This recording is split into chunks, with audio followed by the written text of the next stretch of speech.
Dear colleagues, dear friends, I am very happy to welcome you at the continuation of our Armed Democracy series, and I'm especially grateful to Renata Salecl. Thank you so much that you so kindly agreed to join our events within the framework of the Warsaw Biennial. My name is Vasil Cherepanin. I represent the Visual Culture Research Center and the Kiev Biennial. And once and again, traditionally, I would like, first of all, before we start off, to express our thankfulness to the Ukrainian military. It's only thanks to them that we are privileged enough to sit, at least here in Kiev, in relatively safe conditions, and without them we wouldn't have a possibility to run this program at all. These Armed Democracy series, which will be run until the end of this week, has been conceived by the Kiev Biennial and Biennale Warszawa from the East Europe Biennial Alliance. So for that matter, I again would like to thank the Warsaw Biennial team for a very fruitful collaboration. And also I have to announce that this program is just the first part of a bigger series of events that we organized as the East Europe Biennial Alliance. And it will be followed later in the summer in Prague, within the second edition of the Prague Biennial, Matter of Art, then in Kassel within Documenta 15, and later at the festival Survival Kit in Riga. So it will be continued.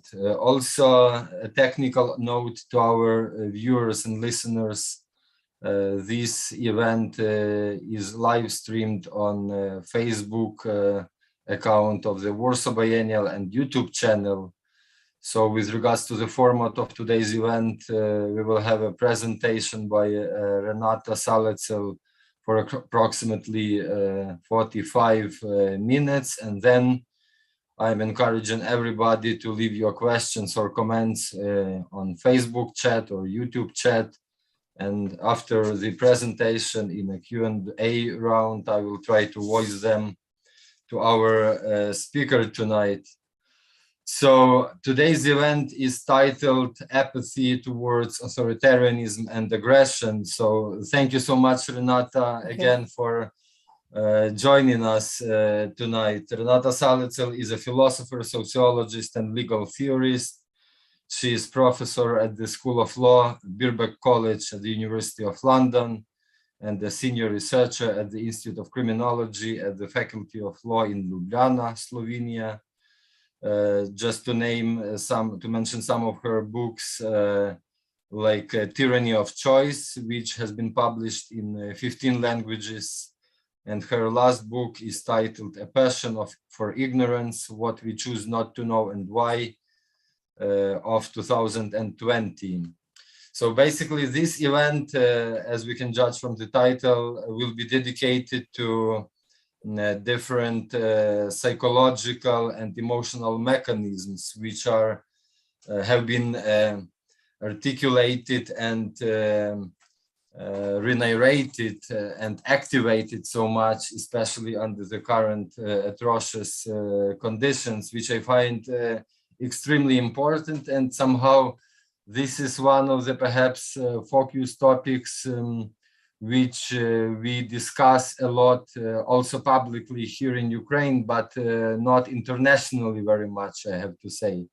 And this is very important and really crucial for this moment, which is still going on, but at the same time, it's so much important because of its long-run effects for many reasons, because we are somehow, with this topicality, we are entering a kind of a psycho-political realm, also for several reasons.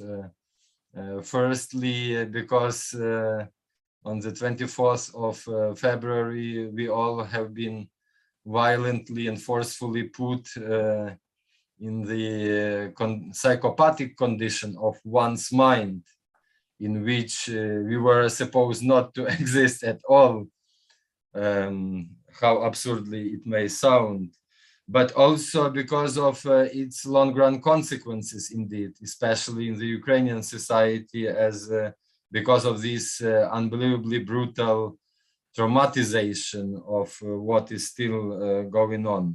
But also, I think, conceptually speaking, it's indeed a kind of a very crucial endeavor also with regards to also our institutional biography in a way, because throughout our biennial activities, especially after the Maidan revolution and later on, when actually this Russian-Ukrainian war started in 2014, we have been pretty often aimed at somehow mapping various emotions, drives, and affects that are defining and shaping us, have been defining and shaping us for all this period of time. So currently, I have to say, Renata, that perhaps the main emotion or the main affect in Ukraine, I would say that this is fury.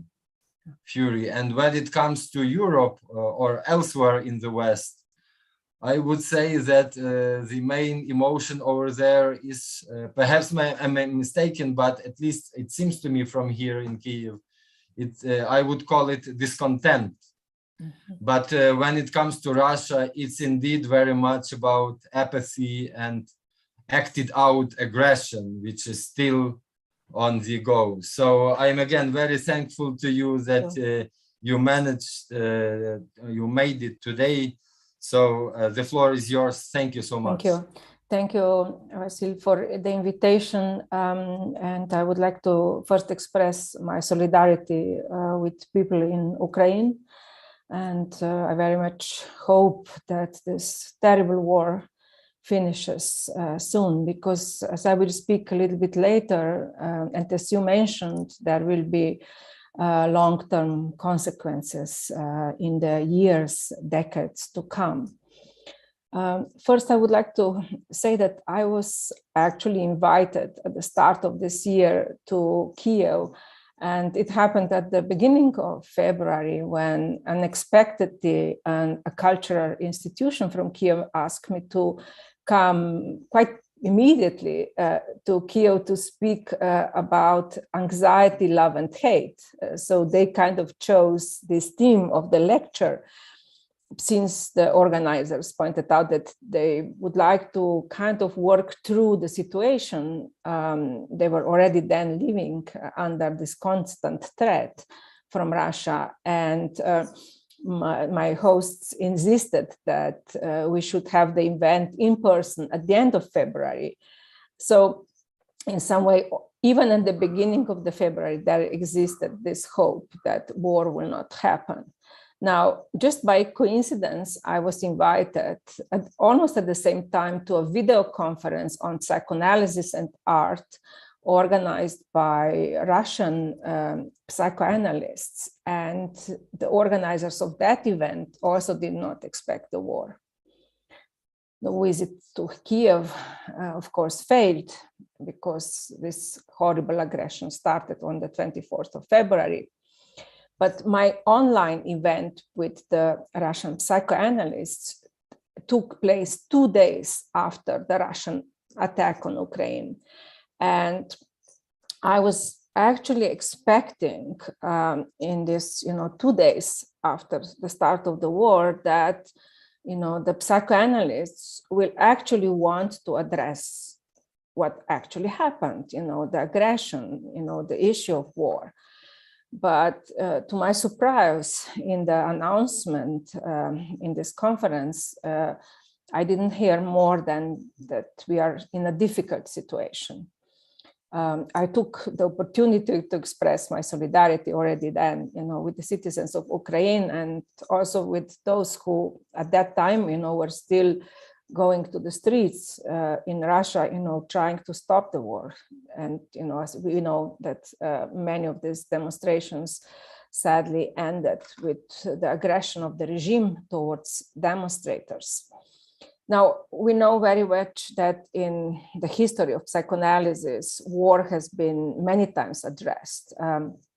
Most significantly in the early 30s, in the correspondence between Sigmund Freud and Albert Einstein, who discussed, whether in the future we will actually have fewer aggressions. Einstein was hoping that with the advancement of the culture, with people becoming, even more intelligent in the future, he was kind of speculating that, we will go into the direction maybe of greater support for pacifism. Freud was, however, pessimistic. He said that even if that happens in the future, and he hoped that it would happen, nonetheless, his idea was that the aggression towards oneself, which is also problematic, will continue. So his kind of the most optimistic was his idea that maybe there will be a little bit less aggression towards others, but we will still deal with the aggression towards ourselves. And in general, of course, he did not envision, a kind of a full support for pacifism, which Einstein was, very much pleading for. Now, we are here almost like 90 years later and dealing with such aggression that is sort of like beyond belief. So for me, the question after this event, first the invitation to Kiev, thinking that the war might not happen, and then also, what we have witnessed in Russia, or the kind of a certain passivity among quite a large part of the population, it opened for me the question really of what is happening, what kind of apathy we are dealing with. Of course, if we look at psychoanalytic communities, we know that during Stalin era, Freud's books have been banned and many psychoanalysts have been sent to Gulag. A very interesting analysis of this has been written by late British philosopher John Forrester and historian of psychoanalysis from America, Eli Zaretsky, who said that under totalitarian regime, in a way, psychoanalysis could not be practiced because it was impossible to speak freely. When we were at that time constantly wondering whether we are watched, or people, especially in the Stalin in the Stalin times, they were afraid that kind of speaking freely might really kind of cause violence towards you. Someone might easily report you to the police for very small kind of let's say things you were talking about. Now, in most countries of the former Soviet Union, psychoanalytic theory re-emerged after the collapse of socialism, but it remained on the sidelines, on the margins of society, and unfortunately did not analyze deeply enough the psychological structure of the new forms of authoritarianism that appeared in many post-socialist countries in the last decades. Now, we know that authoritarian regimes are based on instilling fear, on triggering feelings of anger against perceived enemies, on identification, at least of part of population, with an authoritarian leader who is supposed to embody national interests or restore the respect for nation. And of course, we know that Vladimir Putin is often supported by those who dream of a kind of a strong Russia, as well as by pensioners or employees of state-owned enterprises, because under him they have at least some kind of a social security or let's say an illusion of social security. But what we can observe also is that from the start of the war in Russia, we have sort of kind of seen also certain kind of a passivity which goes beyond an identification. So we cannot, imagine that, so many people, are quiet simply because they identify with the dominant ideology, which is why this concept of apathy, I think, is important. Now, in psychiatric literature, apathy is often described as a loss of motivation or a kind of a decreased initiative or some kind of an emotional numbness. Sociological studies of apathy, however, often look at how ideology and social change contribute to apathy. Now, just before the pandemic, there has been quite a lot of the discussion about apathy around the world, and often apathy was described, also kind of as something, being in a way linked to burnout. A Korean German philosopher Byung-Chul Han, for example, wrote a book, The Society of Fatigue, where his idea is that, this kind of a particular kind of depression, which, is named burnout, might be linked to neoliberal ideology, which is so dominant in today's world, especially to the idea of achievement. So his idea is that unlike in the Foucauldian type of society, which is society of discipline and negativity, our society is actually a society of positivity and pressure to succeed. So as he says that in this society, we are constantly pushed to maximize, our production, and, we are kind of under pressure. You should do, not simply you may do.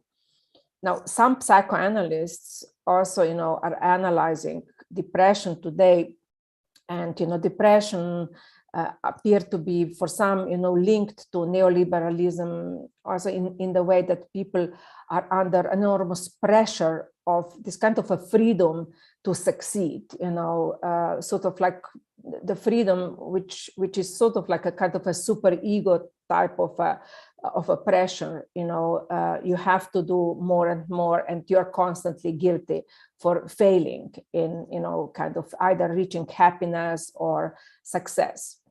Now, however, I think that these current discussions of apathy in neoliberalism do not help us enough to explain apathy in socialist and post-socialist societies. And, that they're not kind of helping us, understand also the apathy in regard to current aggression in Ukraine, which we, for example, are witnessing in Russia. So we know that it is, at this moment, very difficult to protest in Russia, but nonetheless, already, in the last decades or almost 2 decades, there have been, a kind of an apathy in regard to the authoritarian leader that Vladimir Putin has been and has, shown the cruelty already now, for 2 decades. Now, already 15 years ago, Russian journalist Masha Lipman wondered why the vast majority of people in Russia were so apathetic that, they still did not, kind of began to rise against autocratic regime. So she argued, when she analyzed 15 years ago apathy, that in a way many people in Russia took it for granted that they live in a hostile world where corrupt authorities cared only for themselves and little for the people. So when an individual lives in such a society, you are losing the hope for change. And, you start constantly looking for holes in the system. You try to cheat the system, pretend, steal, lie.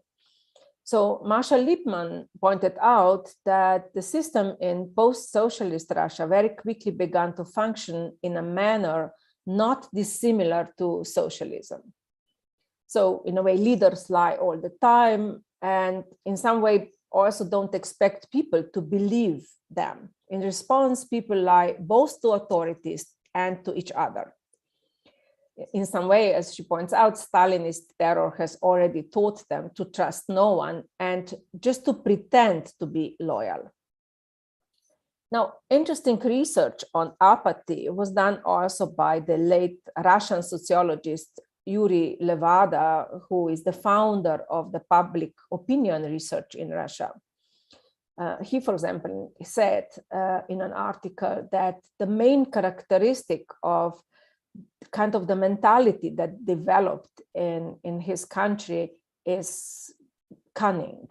In Soviet times, people did their best to sort of bend the rules or use the rules to their advantage, which is why, the Soviet man seemed passive and submissive. But Levada says that there was something provocative about this attitude. In a way, the apathetic people looked at first that they were chaotic people. They appeared as if they were sort of kind of blind to the workings of the system. But Levada says actually behind this kind of image is something hidden, which is kind of a cunning nature. He said that people were much more shrewd, resourceful, and good at tricking the system that appeared just kind of on the outside. And the idea of Levada was that with the collapse of the Soviet system, actually the old prohibitions and the kind of the complicated system have kind of disappeared, but in some way we can say what has also fallen was the old screens behind people were hiding before. And however, he said that what happened with the end of socialism is not the end of this cunning system, this kind of a system to constantly cheat, but cunning became in a way more manifest. So Levada's theory was that what contributed to this kind of open cunningness was that at the end of the Yeltsin regime, the dream that the country would turn to democracy was quickly shattered. So at that time, people became even more cynical. They sort of started even more, kind of distrusting each other. And, at the same time, there was an emergence of envy towards those who succeeded economically. They were considered even more cunning than the others.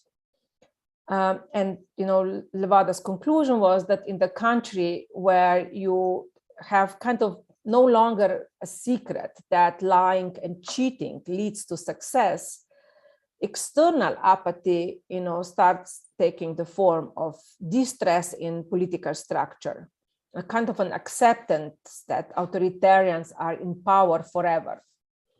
But in private, individuals start kind of seeking even more actively to thwart the system and to compete with their compatriots. Now, when people wonder how to be as cunning as possible, they have no respect to the success of others. Those who are successful are in a way perceived as better cheats, as more immoral, as more cruel. And Levada's conclusion was that we envy those people, but we do not respect them.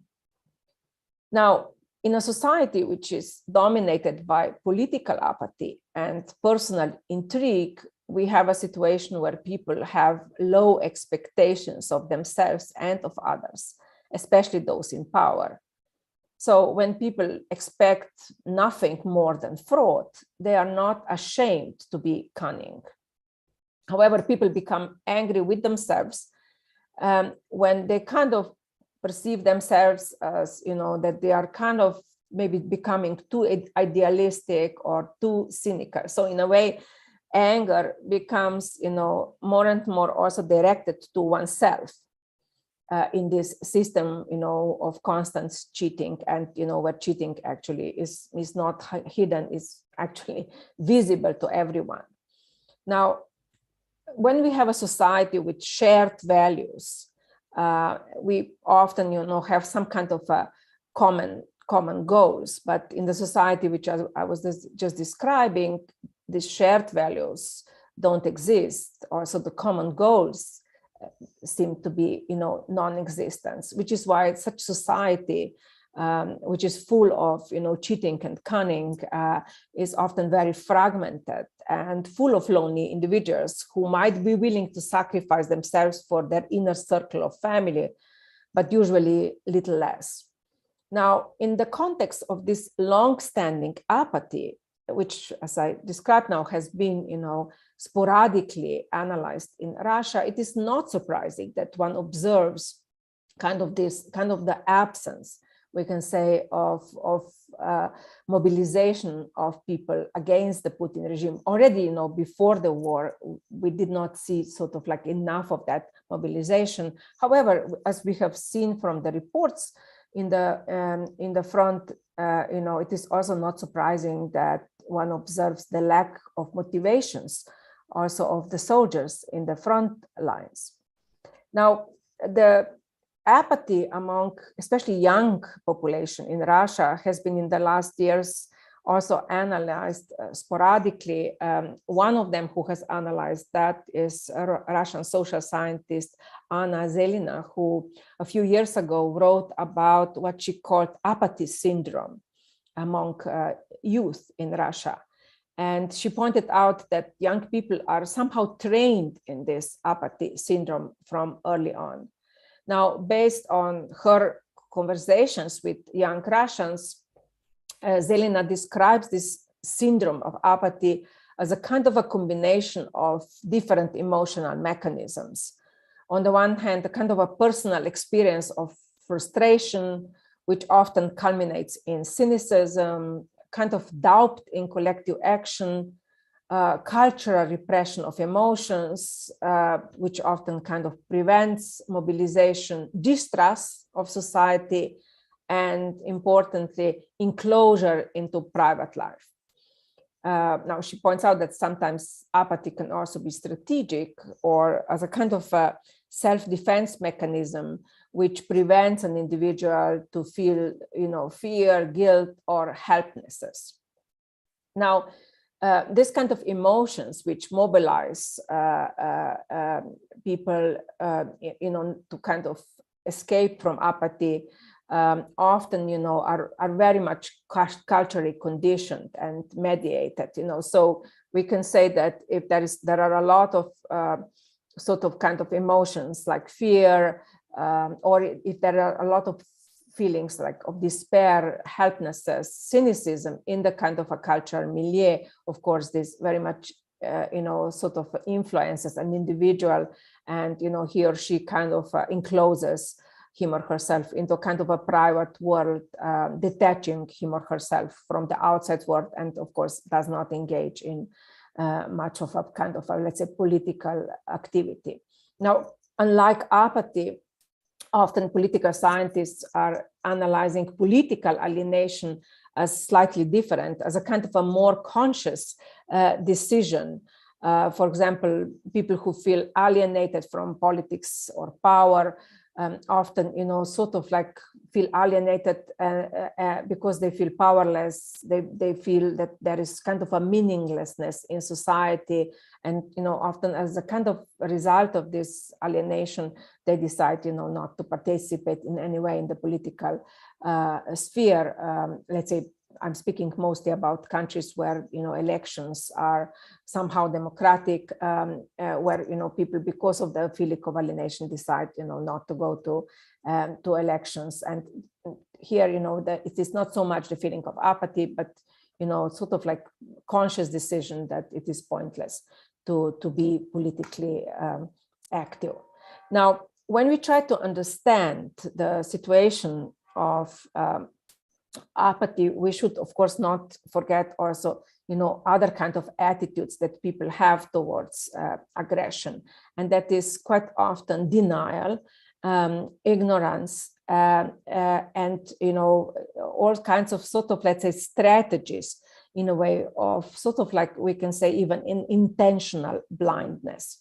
Now, there have been studies about denial in the past a very interesting work on denial and aggression has been done about 20 years ago by late sociologists from LSE, Stan Cohen.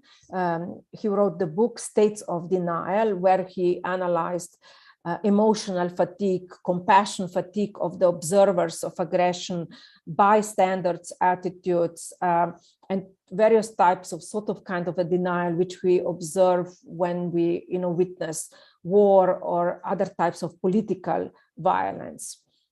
Now, denial has also been analyzed in regard to, climate change, ecological catastrophes, or, for example, all kinds of, let's say, accidents or horrors that has happened, in today's times. An interesting book on this theme is by Richard Tedlow. The title is Denial, where, for example, he looks at large corporations, how they profit from denial. One of his examples is in 2010, where there was this disaster in the Gulf of Mexico. British Petroleum had an accident there, which ended up with an oil spill, but everyone in the corporation sort of denied what happened. This accident happened because of deep water drilling, but the company completely refused to acknowledge ecological consequences. And Tedlow's conclusion was that actually everyone saw from the corporation side what happened, but he said they saw it, but they did not see. They knew, but they didn't know. They were protectively stupid. And I think that we see also in regard to Ukraine a lot of this protective stupidity. Now, what does it mean to be protectively stupid? This term was already used by George Orwell, who in his book 1984 presents this strategy as a kind of a strategy of what he calls crime stop. He said it is sort of like a faculty of stopping short, almost like by instinct, at the threshold of any dangerous thought. So he said that this protective stupidity includes the power of not grasping analogies, of failing to perceive even logical errors, of misunderstanding even the simplest arguments, and he said in some way, it is a kind of a train of thought which is capable of leading people in a heretical direction. So we can see that, this kind of a protective stupidity is a strategy which actually allows, people, individual people, but also, collectives actually to see and not to see, to, in a way, know and not to know. Now, of course, in psychoanalysis, the denial is very much linked to repression. Quite often, we as individuals push aside from our, consciousness, a thought or memory or an idea, which is simply too much for us, for our conscious mind to deal with. Because in some way, the conscious mind cannot deal with, something traumatic. It represses it, it pushes it out. However, already Freud was pointing out that when people are using in analysis negation or denial, they might actually, by denying something, actually are kind of, on the one hand, trying to push out of their consciousness something that is too traumatic, but on the other hand, they are actually all the time, in a way, kind of opening up also, sort of their often unconscious, unconscious, often the unconscious comes out through kind of cracks or, slips of tongue, and or even some, some kind of sentences that we use. So Freud said that when we are saying, oh, it is not so, or I didn't, or I'm just telling you an absolute truth and so on, it might be that through the negation or through the strategies of denial that we are actually affirming what we are trying to hide. We are revealing what we try to push out of our mind. Now, post-Freudians also saw the value in denial, and some were saying that kind of when a person denies something, the person is sort of like trying to also find help for his negative declarations or her negative declarations with the help of some mythical beliefs or simple lies. Otto Fenikel, a post-Freudian, however, said that when we are lying, we often need to convince others to reinforce our own deniers. And we can say in today's times, an example here can be fake news. Quite often people are sharing, in a way, fake news in which they do not necessarily believe in themselves, but they are trying to find others who believe in their statements. And in a way, via this loop, they are also kind of trying to reinforce sometimes their own beliefs in the lies. Now, it is interesting to analyze actually these strategies of sharing fake news in the social media. And there have been some interesting analysis on this recently, that, sometimes actually people, even, when they are sharing constantly conspiracy theories or lies, when you ask them, privately, they would say, actually, I do not necessarily believe in it, but they get two gains out of it. First gain is the recognition of others through likes. They create a certain kind of a community which they crave, or they get a certain kind of a recognition of the wider, social media space. And the second recognition they get is from the anger of the opposite pole. Let's say that they are spreading some conspiracy theory or lies, and they are trying to hurt someone who has different opinions, and the person who is hurt reacts online. It is through that recognition that people get some kind of an enjoyment. And of course, there are also those who like to spread conspiracy theories and lies with a kind of a fantasy to tear everything down, to break, to kind of reset, to create a reset of the whole world, and to start again with a smaller community and so on. So that kind of a idea of annihilation, to tear the world as we know it down, unfortunately, is also a fantasy which drives some of this kind of, let's say, online aggression, which we see so present around the world. Now, I would also say that what in some ways contributing to our problems today is, a certain kind of a changed attitude that we have towards truth. In my book, the one that I recently published, A Passion for Ignorance, I analyzed a term which I coined an Ikeization of society, which is sort of linked to the idea that the subject is more and more under impression that he or she has to do everything by him or herself. As in the IKEA shop, we have to do, in a way, all work. And today, in some way, we can say also in regard to information, we are the ones who are, kind of under the impression that we can individually, decide what is true, what isn't, that we have sort of like kind of the power to decide, what is a fact or what isn't a fact, that the subject is kind of a creator of his or her truth. Now, this logic, contributed to a certain kind of a total distrust that we also observe today. Now, when I was reading at the start of the war in Ukraine about sort of like the reflections of the war that were sort of like coming to the media, I came across an interesting article by US-based journalist Mila Sanina, who sort of discussed, the disbelief in the war, that the war actually happened, that she observed among some members of her own family. So she said that some of her family in Russia and some who lived in Kazakhstan started talking that they don't trust anything anymore.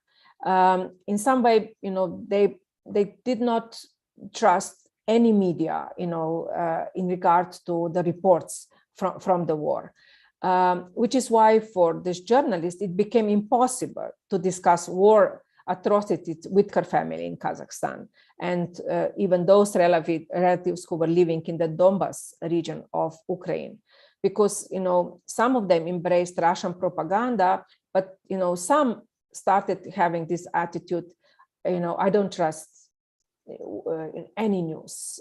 Those who are speaking against the war, those who are supporting the war, I don't trust anything. Now, we can say that this distrust we have observed in the last years quite a lot also in regard to COVID-19. So many of people, did not believe that it actually exists. Many did not believe in the vaccines. Many families were kind of torn apart because of this, disbelief in anything. Now, the way propaganda works in the time of internet and social media, I think, has greatly contributed to this division between sort of what is true and what is fact.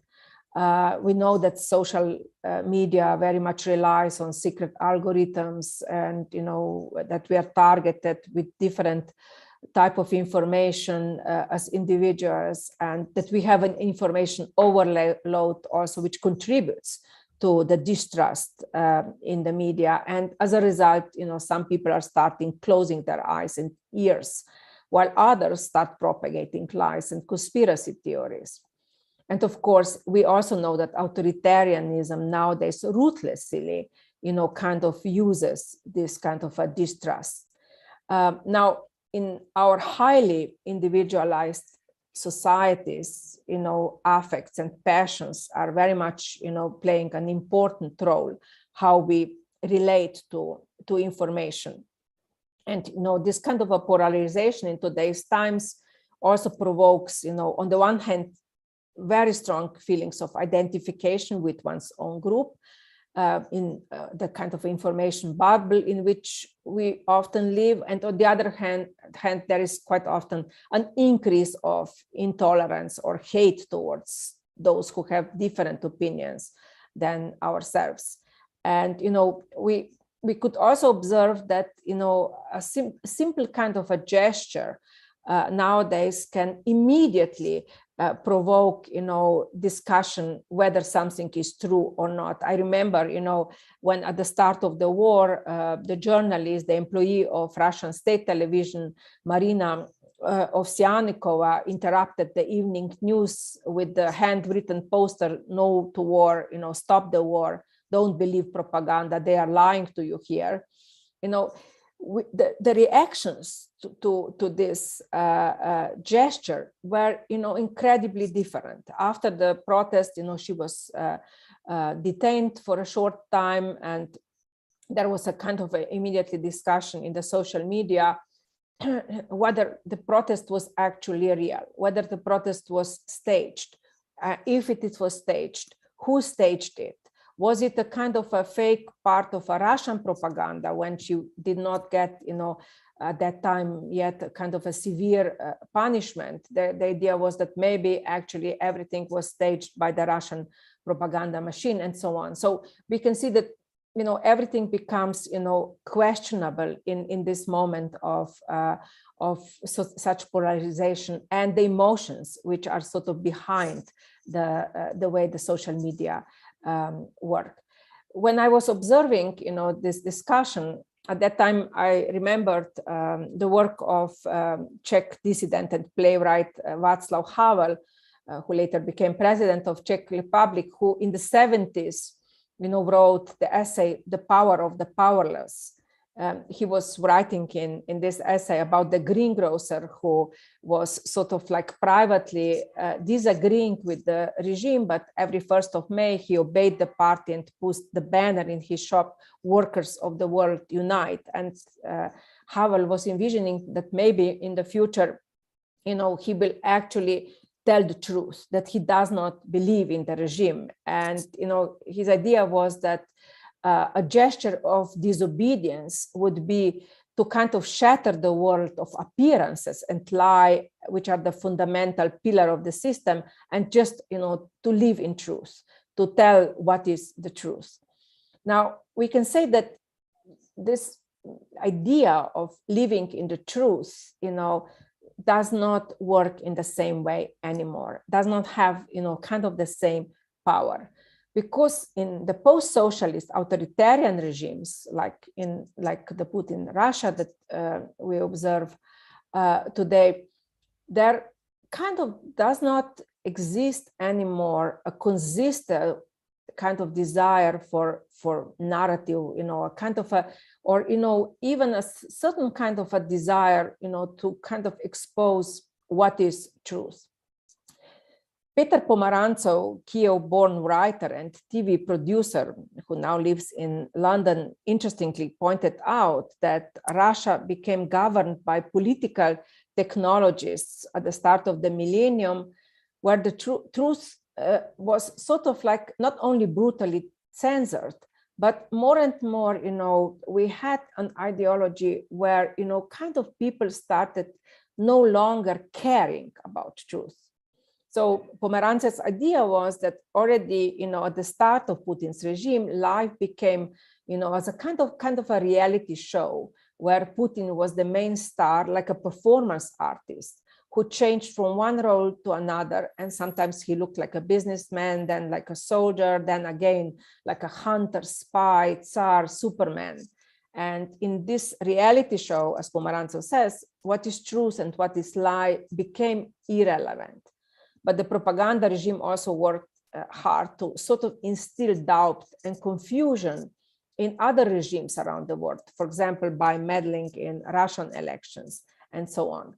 So we can see that, we are not dealing only nowadays with misinformation or conspiracy theories or, sort of lies, but we are also dealing with some kind of, let's say, passivity, apathy, also in regard to what is truth or, what is fact.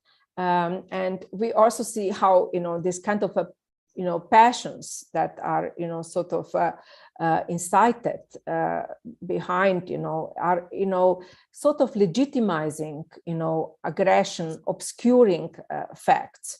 Now, it is interesting that before sending the tanks to Ukraine, Putin started propagating, an obscure theory of passions, which is called passionarity, which Soviet ethnologist Lev Gumilov has coined decades ago. And when I looked at this term passionarity, I realized that it is supposed to be some kind of a living force made of biocosmic energy, which is supposed to be specific to each nation. So this is like a kind of a mythical idea of a force which can help, countries reach their peak.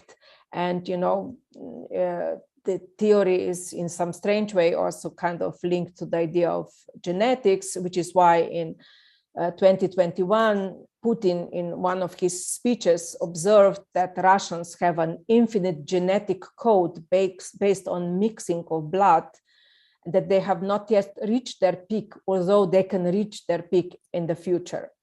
Now, invoking such, bizarre theory, such kind of a strange, idea of genetics or inner passions that drive nations to achieve their greatness, in a way, can blind some, who engage in aggressions or those who silently support it in its violence or in destructions. Now, some might even be tempted to see war crimes as crimes of passion. However, we have to understand that, in a way, neither willful nor unconscious ignorance, which might be, kind of similar to what Jacques Lacan calls kind of a passion for ignorance, exonerates, people of guilt for responsibility for the crimes that they are committing. Now, at the very end, I would just like to, briefly point out just a couple of things of what I envision in the next stages. I have been, observing the war with great shock. I lived through a short war myself when Slovenia fought for independence in the early 90s. We in Slovenia had 10 days of war, and every day of war is a horror. And I have observed war in the Balkans. Many of my friends in Bosnia have ended up as refugees around the world. And a few years ago, I decided to look how is trauma worked through among the refugees who have sort of lost their homes. Many of them did not return to their country. And I have observed among people who live abroad a lot of trauma, even 25 plus years after the war ended. Some psychoanalysts in the United States and elsewhere have worked on this issue, and I interviewed a number of people in St. Louis, people who are refugees there from Bosnia, and also some psychoanalysts. And in one chapter in my book, Passion for Ignorance, I analyzed this war trauma that sort of kind of continues. And my anxiety about Ukrainian war is that we are, on the one hand, observing trauma among people in Ukraine. And recently we have been able to read about it in the British Guardian, about the psychologists who are working in Ukraine day and night, helping people who are displaced, people who have lost their family members, people who are daily traumatized. An interesting observation was in the Guardian article by psychologists from Borodyanka, Ludmila Boyko, who is director of Ukrainian Center of Psychology, who said that you can sort of visually tell the difference between a person on the street who maybe wasn't there when Boryanka was bombed and the person who stayed during the occupation. She said the person who is just coming back still has some strength, whereas a person who stayed is completely wiped. They have no energy, no emotions, no strength. It is like a walking corpse.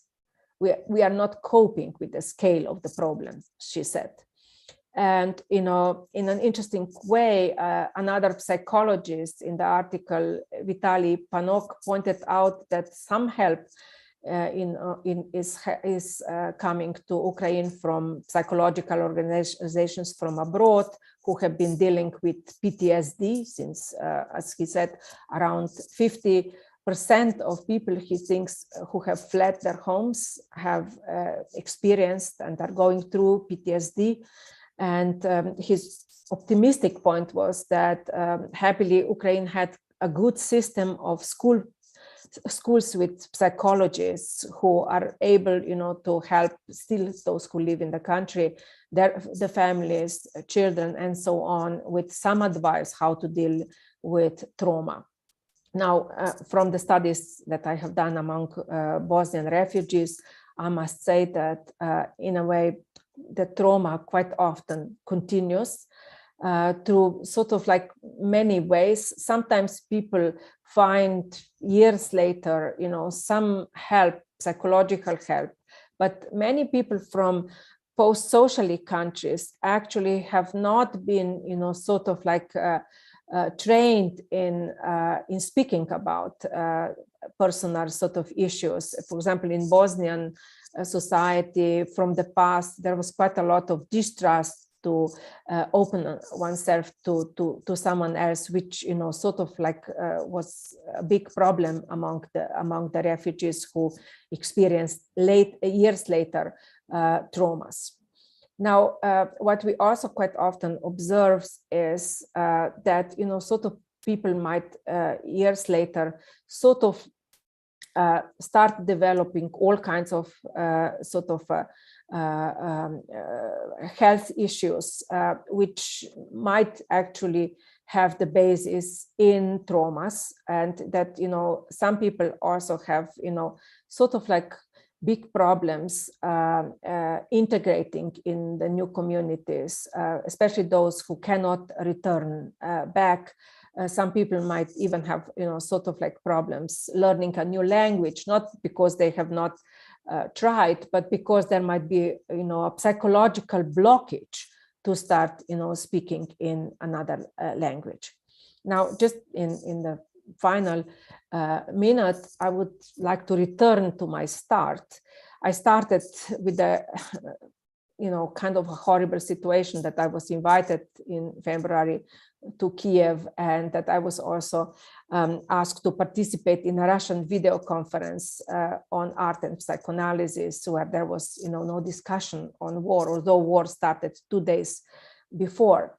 Now, in this discussion, in the conference organized by Russian psychoanalysts, in the discussion after my talk, some members of the psychoanalytic community mentioned that in Russia there exists a ritual of covering mirrors of the house in time of mourning. This ritual is believed to be related to allowing the deceased soul to go in peace to afterlife.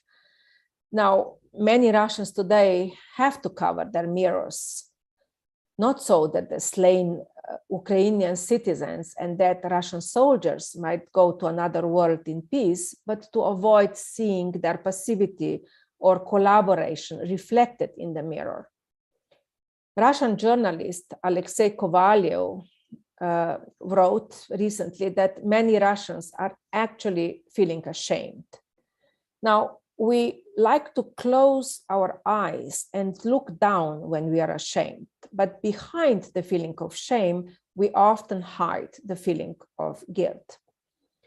Now, when I received the Ukrainian invitation in February, I asked my host, sort of why they wanted me, to speak on the nature of anxiety and hatred, and also about, the nature of love. Now, when I was later thinking about that strange request to speak about love, hate, and anxiety, I started thinking that maybe my host at that time still hoped that it would be possible to stop the tanks coming to their country, by discussing positive emotions. Unfortunately, we have seen, that they kind of, like we can say, had wishful thinking, and that things turned, differently that we all hoped that they would. Thank you. Yeah, thank you so much for this really impressive insights. And actually, I would like to also start our conversation almost where you just left off, which is basically this really unprecedented, at least for Ukraine, but also I think elsewhere as well, the so long-running consequences of this traumatization. Because you mentioned this PTSD problem, and there are, because now I'm also like communicating with some colleagues from abroad who are also contributing to emergence of different networks of psychological support, and also providing some kind of assistance to the people on the ground and so on. But my question here is rather more, maybe not conceptual, but also maybe even political. It's rather about psychoanalysis as such, because as I mean, the usual story goes that like psychoanalysis is, I mean, also in therapeutical sense, right? Also in a practical sense, it also, so it's usually is aimed at some, at least like in general, at some traumatic experience which took place, or we imagine that it did take place somewhere in the past, some time ago, right? And that we are somehow trying to skip it in our conscious mind, but still it disturbs us till now. So psychoanalysis in that sense somehow is intended at providing some instruments for us to reach it, right? To outreach to that unbearable experience that we had, but cannot incorporate it in our sort of everyday life in a positive manner.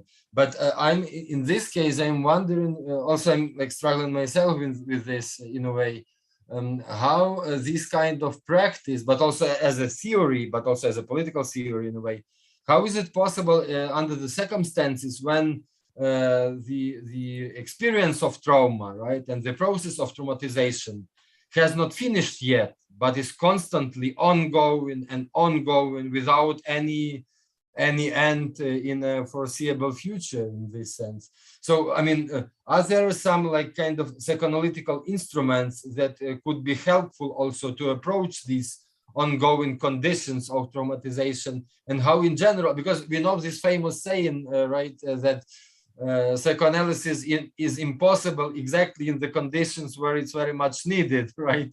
So in this sense, it all reminds me of our conditions here in Ukraine. So what's your take on this?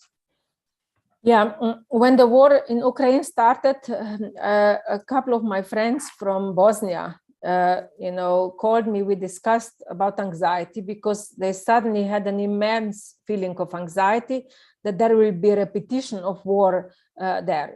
Republic of Srpska has close ties with Putin, and that there was the fear that this is the next spot of war. Now, my advice to them was to actually limit the take of news, because when you are in the grips of anxiety, you need to be very careful that you don't spiral into even deeper anxiety. So I think from my short experience of the war, and it's uncomparable to what is happening to you, so our war in Slovenia was only 10 days.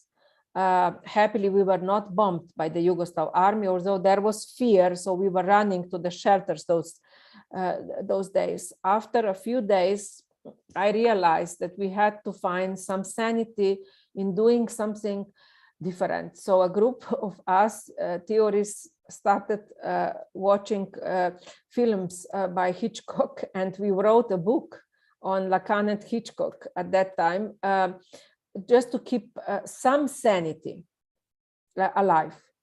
Which means that a couple of hours per day, happily, as I'm saying, we still had television, we still had a normal life, but there was enormous anxiety and panic, which increased if we watched news constantly.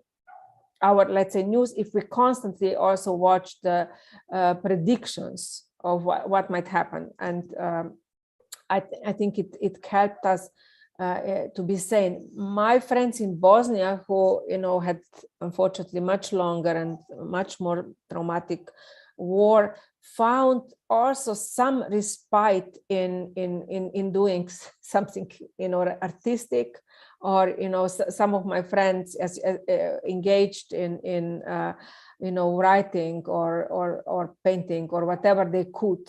And of course in creating very strong ties in their communities, helping each other, which is why after the war I visited Bosnia just after the war ended, and I had actually a lecture on trauma there.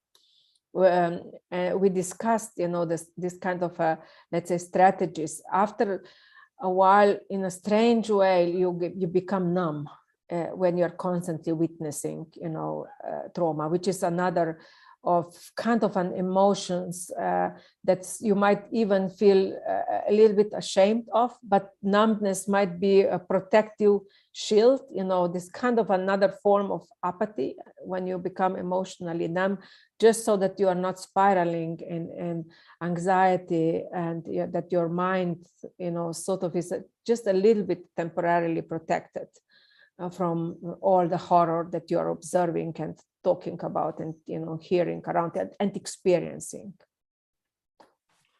Yeah, indeed. I'm also reminding our viewers on YouTube and Facebook that you are, please leave your comments or questions over there, and we will voice them as well. you also mentioned this idea of sort of self-aggression, right? That the aggression can also be directed towards oneself. But here I also a bit also puzzled in a way that could you perhaps maybe like elaborate more what kind of connections are there over there between the this intention, aggressional intention towards others and towards oneself, right? Is it kind of a natural link that one starts in one place and then comes to another one? Is it kind of an unavoidable that these are these at all two types of different aggression, or it's like the same continuation of one process?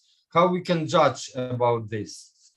Yeah, Freud was, actually linking them, that, that sometimes, people are aggressive towards others, and, at a point, become aggressive towards themselves. Or, it might be that a person has more aggression towards, himself than towards others. It is not, of course, necessary that we are aggressive in either way, but in the last decades, we have seen an increase in self-aggression.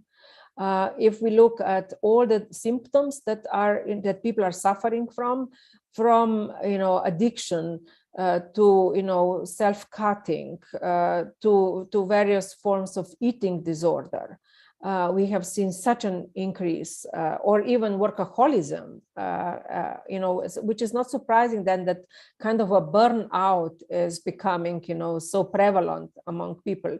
It appears, a way out of all these pressures, that you are constantly feeling, the pressure also to succeed, which is sort of part of the ideology of neoliberalism. And also we have been observing, the symptoms that people are experiencing, even those who kind of succeed, that they are suffering from the imposter syndrome, constantly fearing that others will see that they are not as good as they appear, or as successful as they appear, which is also a form, we can say, of a kind of a self-aggression, that you're, constantly in a way undermining yourself. Now, I feel that, in Russia too, we have seen such an increase of self-aggression for a long time. We know that there is an incredible problem of addictions in this country, which has been going on, for decades, which is, another form of a self-aggression. Mm-hmm. Okay. Then there is this also, how should I frame it? Perhaps like how should we explain or perceive the war atrocities from the psychoanalytical perspective, or psychotherapeutical perspective, or in general, like from the intersection of both? Because as you also perhaps were observing, these unbelievable atrocities which we found out only when the north of Kiev region and also other regions in the north had been reclaimed again from the occupiers, and it appeared this unthinkable level of basically genocidal attempts or crimes against humanity, or like we can describe this in many ways. And usually, I mean, in the public discussion also here, but what I'm also somehow following in the Western media as well, there was this obviously this shock and somehow which kind of an impossible juxtaposition, that on the one hand you have like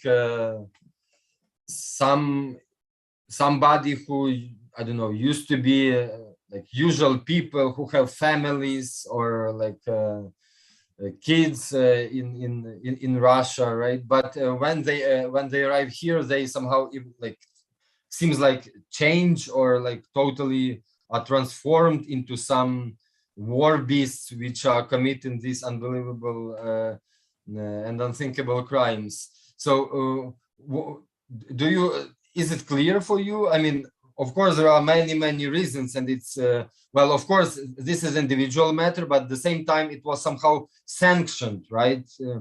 Through the chain of commands in the so-called Russian army, which in this regard is not really like a regular army. It's a bit different type of organization. But is it kind of clear for you, this kind of a transformation of a person or of a army community, which at certain moment can behave in a like totally unbelievable way? Is it usual for other wars, or it's or you need to have to meet some, I don't know, certain conditions in order that you have to be put in order to behave like that, or it's rather a usual thing during the wartime? Yeah, we have observed that in World War II, you know, Hitler could be, you know, animal-loving person and, you know, the most cruel dictator. So, and we have seen also in the Bosnian War a similar transformation of Serbian soldiers. As you said, they could be the most loving father, you know, and, you know, a rapist in the Bosnian front. And at the start of Bosnian War, I was dealing with those questions. I wrote an essay, The Fantasy Structure of War, then, and I was looking at what kind of fantasies soldiers create, you know, and they need to create certain fantasy to engage with war, with violence, you know, a certain kind of justification that the other is not a human person, and not a kind of a blindness is often, you know, engaged with violence, that, you know, that you denigrate the other, the creative fantasy why violence is justified, or that you sort of like create a certain kind of a fantasy of what you really try to achieve. And, you know, often it is not, you know, simply to get some land, but it is to annihilate the self-perception of the other. And that's what we are observing that in Ukraine, you know, this kind of the killing of the Ukrainian national identity, the attempt to kill it, which is only strengthening it actually. And we have seen that in Bosnia too. You know, in Bosnia, the Yugoslav army under the Serbian control, you know, was fighting for kind of, you know, land, but, you know, behind that was a fight to annihilate points of identification of the Bosnian Muslim community, which was, for example, their mosques. They were the first to be attacked, or their cultural monuments. Women were raped. You know, behind that was the idea to also sort of poison the Bosnian blood, to forcefully impregnate Bosnian women so that they will bear, you know, Serbian children, which, you know, happened in many cases of women who became pregnant after rape. And in a very patriarchal society that Bosnian society was at that time, often men were forced to watch women being raped because they wanted to humiliate man, to show him how passive, how impotent he is, a father or a husband, for example. And, you know, I'm, you know, so shocked to observe, you know, the sexual violence that we are observing again in Ukraine, because whenever this sexual violence and, you know, war aggression happens, quite often we pledge never again. You know, it happened after World War II, it happened after the Bosnian War, Rwanda, atrocities, and now, you know, we are seeing, you know, again, a certain, you know, devastation. And my fear is that at some point when the war continues, there is a danger, as your president pointed out, that there might be a certain fatigue in the world emerging, you know, after the violence continues for so long, which is why I think it's very important to prevent this fatigue to set in. And what are your suggestions in this regard? What are the ways to maybe not to prevent fatigue, but somehow to overcome it or go beyond that, right? In order to not just to keep some global attention of the media, but to keep this feeling of urgency, of unbearability of what is going on.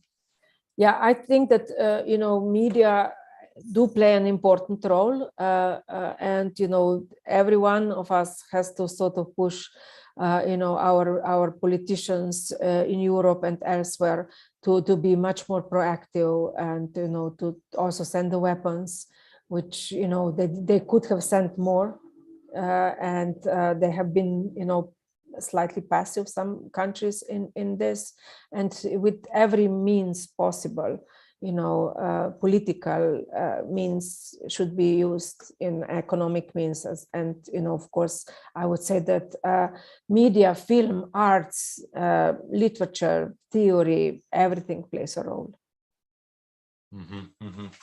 You just mentioned this. I didn't know. I was not aware of this text that you wrote. These fantasy structures of war. Would love to take a look at this. But I was also like wondering here, if you, when you analyze this phantasmatic level, right, of the very intention to conceive the war, to start the war. So do you have a kind of a differentiation? Is there any differentiation with regards to what type of war we have? Are there differences between like different ideas, which war to start, in which form?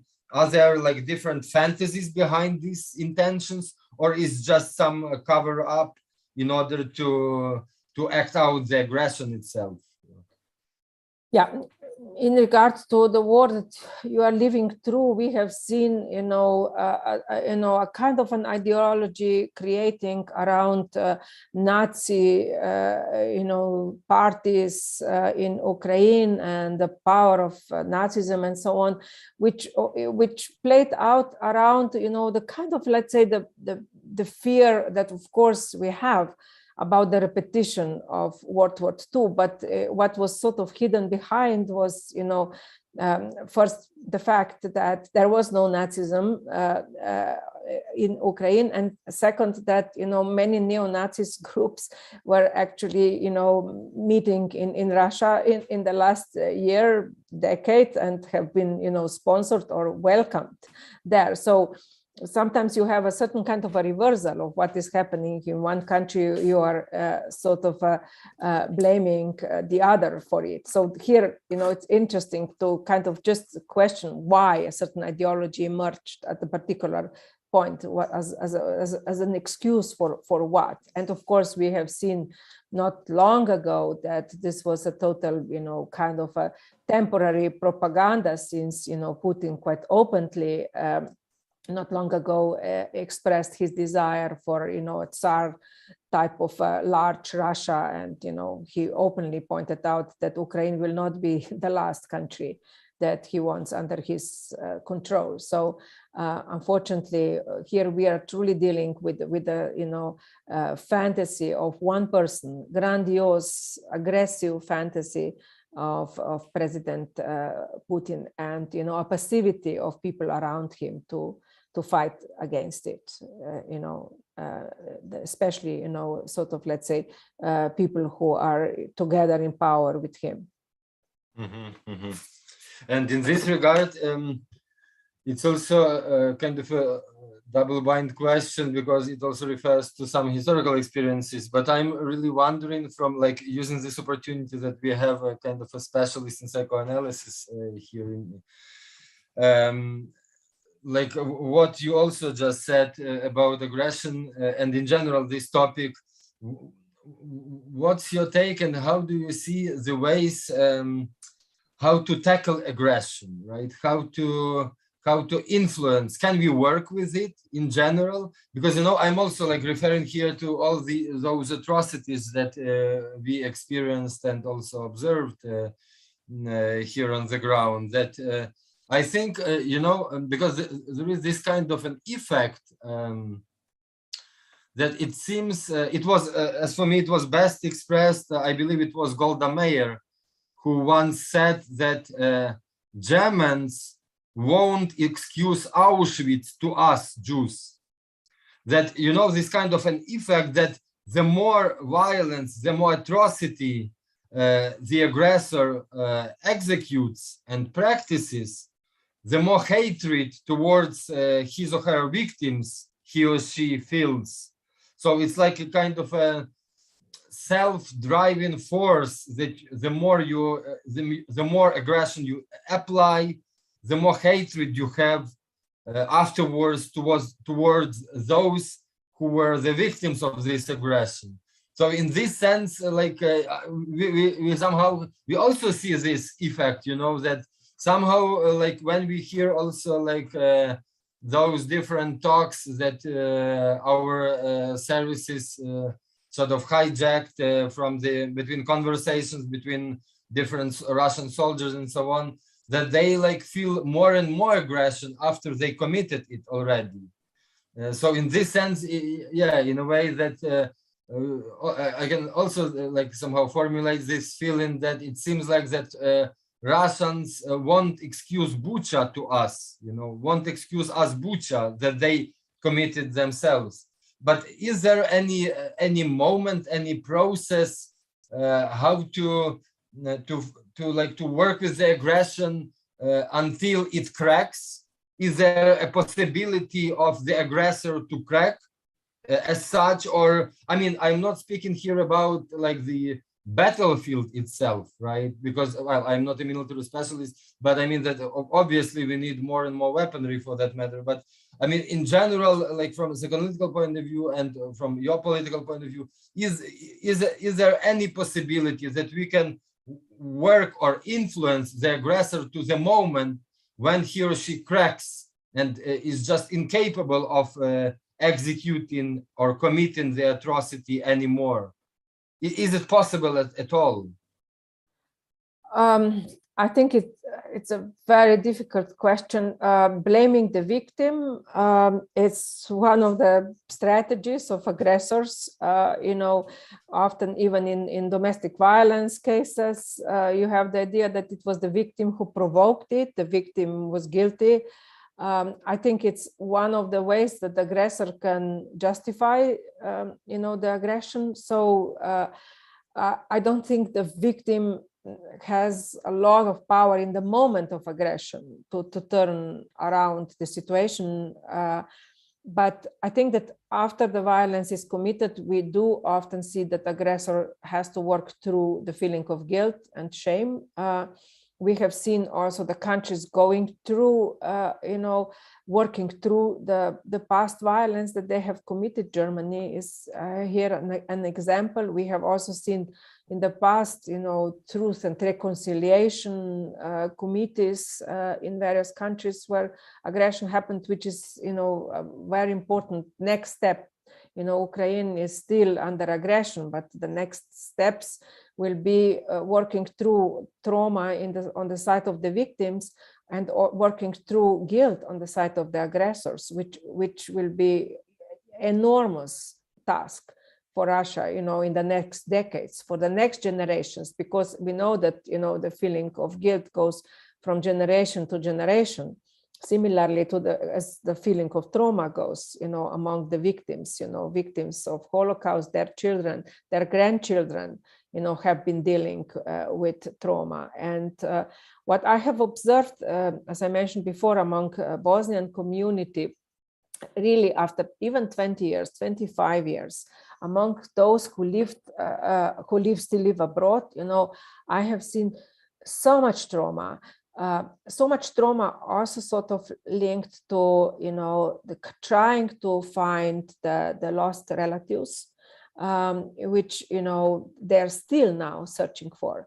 You know, we are still, you know, dealing every year with commemorations when forensic scientists, you know, are discovering some new mass graves. And my fear is this is exactly what will happen in Ukraine.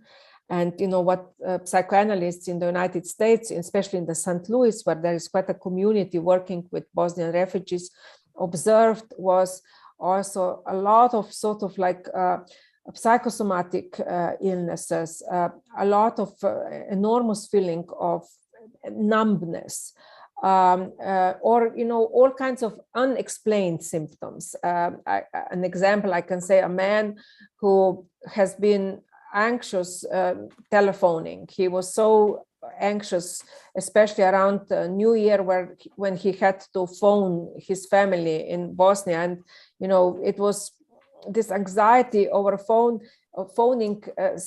became like psychosomatic. He had an inability to talk. He was searching for some answer, visiting doctors, and searching for some physical illness that was preventing him to talk. After some lengthy psychotherapy, it was sort of linked to a very traumatic experience, when he learned during the war that, his family was taken to a concentration camp, and he learned this over a phone call. So an individual often highly in an individual way deals with trauma. But another example that I observed was often that people might live as if they have overcome trauma, or maybe they find refuge in working a lot, being very active, but then small things happen, like an accident, a tiny accident, a small car accident, or you break a leg or something.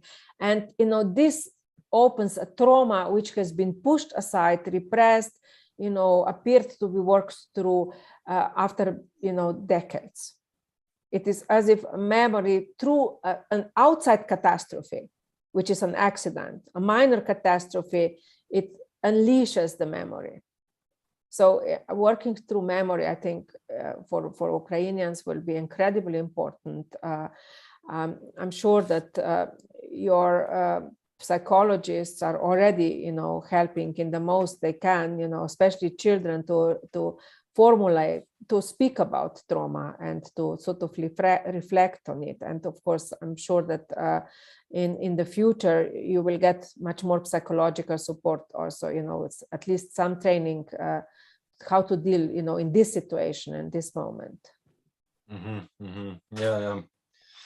Yeah, and we are also almost run out of time, but if I may, I would like also to ask one more question pretty shortly, because we also, politically speaking, we have now among like the colleagues, pretty often this emerges, pops up constantly, that somehow what is going on is very much considered being in reference with what took or what didn't take place actually 30 years ago, meaning the crash of the Soviet Union.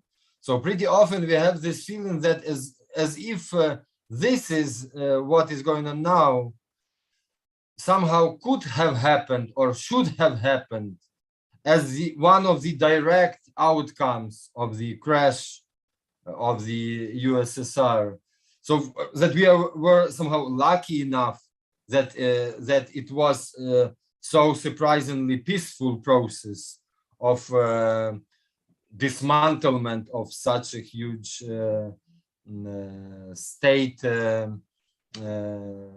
state structure. But at the same time, it did take place in the Balkans, right? After 89, after 91.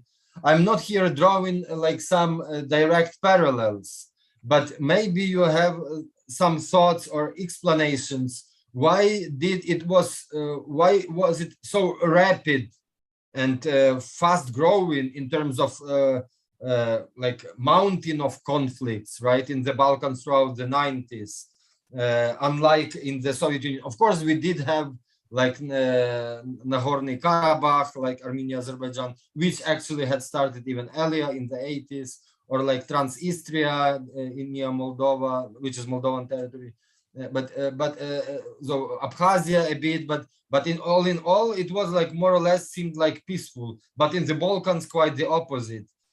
Though two systems were maybe not the same, but quite close to each other. Of course, they were different, but still, right? Is there any explanation here? That is a very good point. I don't think that violence was inevitable. It was a surprise that there wasn't, but I don't think it was inevitable. But what we witnessed then was an authoritarian regime, Milosevic's regime, was in some ways, similar to Putin. He was able to mobilize people in Serbia with mythology of greatness, of a great nation who is a warrior nation, which has been sort of losing, in peace, but that they were propagating the old myths of a big nation, and they were sort of. He was very skilled in kind of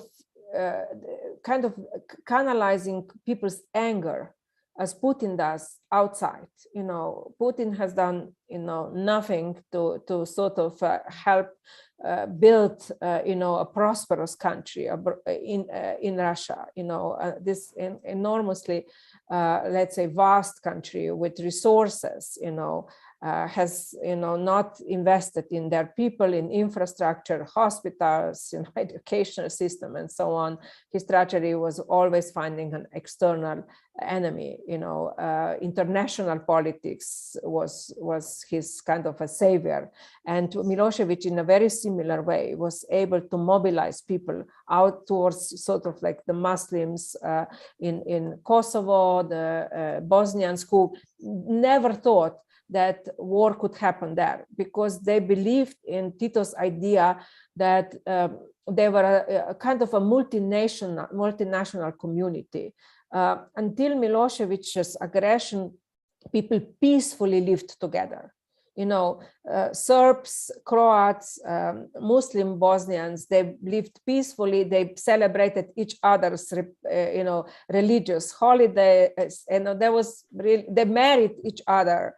They really believed in this kind of a transnational character of Yugoslavia. Yeah. And so it was the discourse and the aggression, the mobilization of Milosevic that is, guilty for, taking Yugoslav army into war, to mobilizing them, and also sacrificing their soldiers. The Serbian soldiers died, for a crazy expansionist idea, as Russian soldiers are dying in Ukraine, for a crazy idea of a great Russia, mythological Russia. So here are unfortunately really similarities between, two dictators, two authoritarian leaders with great capacity, that with their rhetorics of hate, they are able to mobilize people. Milosevic made these enormous speeches. He was able to also control the media. Actually, paradoxically, he was less controlling than Putin is. He allowed some pockets of critical media in Belgrade, just in the capital, Radio 92 and so on. Like Putin doesn't allow anything at the moment, but Milosevic's idea was to control national television, and his support, primarily came from the provinces, from the villages, and he didn't bother so much, with the critical intelligentsia in Belgrade, because he perceived them as not so important. But that was the time before new social media, which means that the voice of the critical media was actually physically more limited than today could be. Yeah. Okay, we have to leave it here and wrap it up. Thank you so much, Renata, for your insights and for your beautiful and indeed very important presentation. Thanks so much, Joanna and Pavel, for assisting us kindly today. And to our audience, I just will say that we meet again tomorrow at the continuation of the program. And tomorrow's debate will be about nuclear terrorism and new types of fascism based on fossil fuels extractivism. Thank you so much. Have a nice evening. Thanks.